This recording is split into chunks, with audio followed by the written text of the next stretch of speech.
लोगोफोर दिनै मोनसे टपिकनि सायाव रायलायगोन। बे टपिकानो जाहैबाय बिटिसिनि इएम रनजित बसुमतारी बिथांनि सायाव रायलायगोन। रायजो राजाफोर बिथांमोना दिनैनि दिनाव अलमस्ट 3 इयार्स रानिं सोलिगासिनो दङ बिटिसि सरकारा। रायजो राजाफोर दिनैनि दिनाव रायजो राजाफोरनो जेबो हानि फाट्टा एबा जिखिनि हानि राइट्स दं, मोननांगौ मोनथाय, हानि फाट्टा होगोन मागोन बेफोरबायदि खोथा बुंदों। नाथाय बिथांमोना दिनैनि दिनाव मावनो हाया।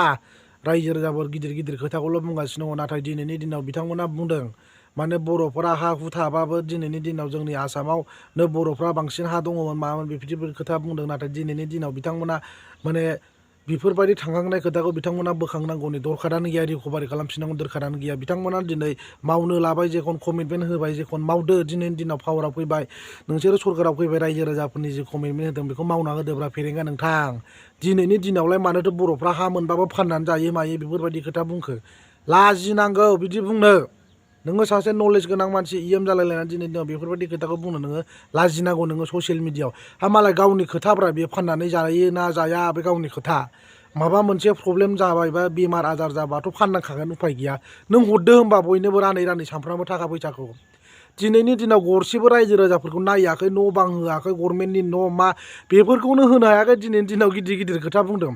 हानि फाट्टाया हो, नोंथांमोना बुंखादों अलरेडि बिफर इलेक्सन सरकाराव फैयो, हा हुनि संरैखानि थाखाय इउपिपिएल सरकारखौ भट होनानै देरहाहो रायजो राजाफोर होननानै बुंदों। नाथाय दिनैनि दिनाव नोंथांमोनखौ देरहाहोबाय, मानो नायाखै, मानो हा फाट्टा होआखै दाबो?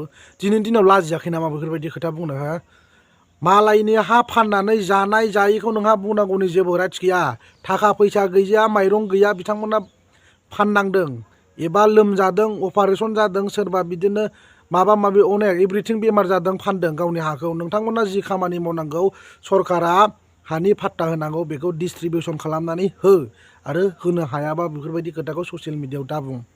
दिनैनि दिनाव लाजिनांगौ फेरेंगा नोंथां, खामानि गैया। आरो आं मोनसे खोथाखौ रोखायै बुंबावनो सानदों रायजो राजाफोर, दिनैनि दिनाव प्रमद बर' बिथाङा जुदि जोंनि जोहोलावजोफोरखौ एबा मुंख्लंफोरखौ जुदि मान होनो रोङोमोनब्ला, रिसपेक्ट होनो रोङोमोनब्ला, दिनैनि दिनाव प्रमद बर' बिथाङा एकर्ड बेखौबो फालिगौमोन एबा सेलेब्रेट खालामगौमोन। नाथाय बिथाङा जोंनि जोहोलाव मुंख्लंफोर एबा जोहोलावजोफोरखौसो लाजि फोनांनाय जादों, रावखौबो लाजि फोनांनाय जायाखै। प्रमद बर' नोंथां, नों माखौ जानाय बायदि मोनदों? खामानि गैया।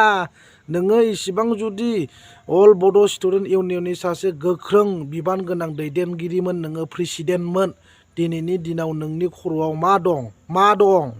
नोङो जुदि दिनैनि दिनाव बिटिसि एकर्ड डेखौनो नोङो फालियाब्ला एबा मान होनो रोङाबा, नोंहा बिनिफ्राय आरो गिदिरसिन मिस्टेक गैला। बेनो नोंनि देरसिन मिस्टेक। नोङो दिनै जोहोलावजोफोरखौ जाय बदलनि थाखाय मुंख्लं जालांबाय, बिथांमोनखौ नोङो सेक्रिफाइस जालांनायखौ सनमान होनो रोङाखै। दिस इज इउर ग्रेट मिस्टेक प्रमद बर'।